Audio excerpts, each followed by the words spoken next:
Hi, my name is Leslie McCarty. This is my husband, Mike McCarty. We've actually been married 25 years this year. And he's been an avid hunter, fisherman, camper, trapper the whole time we've been married.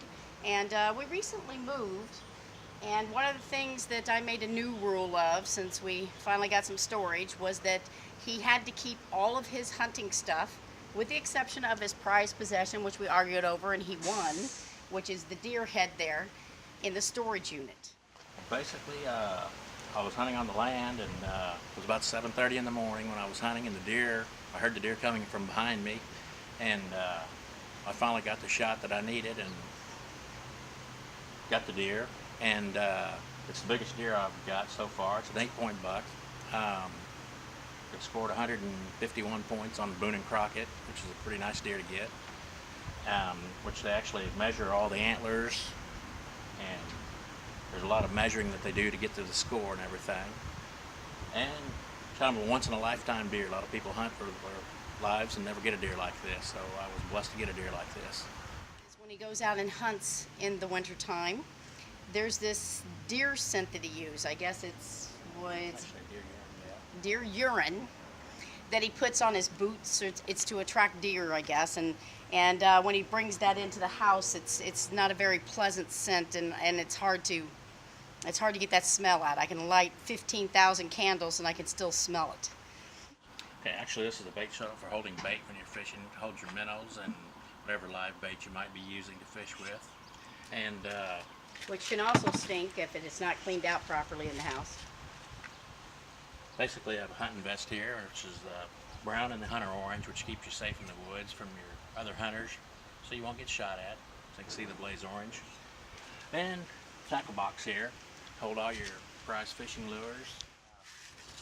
Over here we have a camping blind, which is kind of like a tent, but it's a camouflage, so you can sit in the woods kind of comfortable while you're waiting for your prey. And which is something my son's fascinated with, and he seems to think that that's a tent, which is not good. And up here we have duck decoys, which draw in ducks while you're duck hunting. Put them out on the water and they float to look like ducks. And have a nice comfy chair here, and another tackle box, and my prized possession, the big deer. And then one of the other reasons that we keep the hunting gear and everything in the storage facility is because he doesn't want the kids messing with it. We have a 14-year-old son that's very much into knives and guns and whatever, and he likes to take the deer blinds and set them up like it's some kind of tent and play with dad's stuff that's really not toys. And so and then we have cats. We have a little Gabby, and she's into everything. And recently we were moving, and before we could get the fishing gear here, she managed to get a lure in her lip, which we got to make a nice little trip to the veterinary clinic and pay about $300 to get this lure out of her lip. I'm just lucky that the lure wasn't attached to a fishing pole. Otherwise, she'd have been knocking everything off throughout the house while we were trying to capture her with the fish lure in her lip. And then he can pretty much tell you why he feels like he needs to have it in the house. I've told you why I think he needs to have it out of the house, I should say. Basically, I like having it in the storage unit. I know where everything's at. I know it's nice and safe for my wife and children. I can come out here and be by myself and have my time away from everybody. I remember one year going hunting with him. It was the first and last year that I went hunting with him. First of all, it felt like it was 50 below zero. I'm not sure that it was, but it felt that way.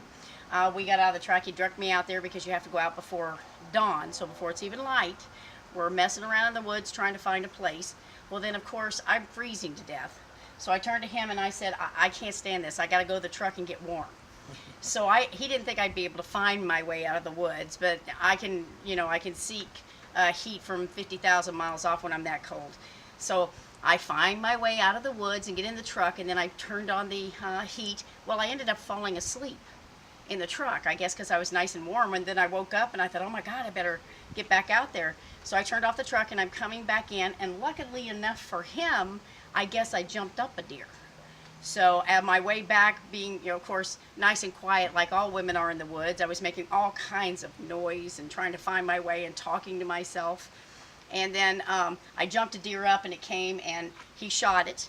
And then, of course, once they shoot them, they have to field dress them. I won't get into the part of that, but it made me too squeamish. And then I had to help him carry it out of the woods, which wouldn't have been a bad thing, but as we're going up there, he said, I'll pull it up and you push it up. So he's pulling and I'm pushing, and when I went like this, all of the blood comes out of the deer and comes right down the front of me. I was not happy. So frozen feet covered in blood, first time, last time I ever went hunting with it.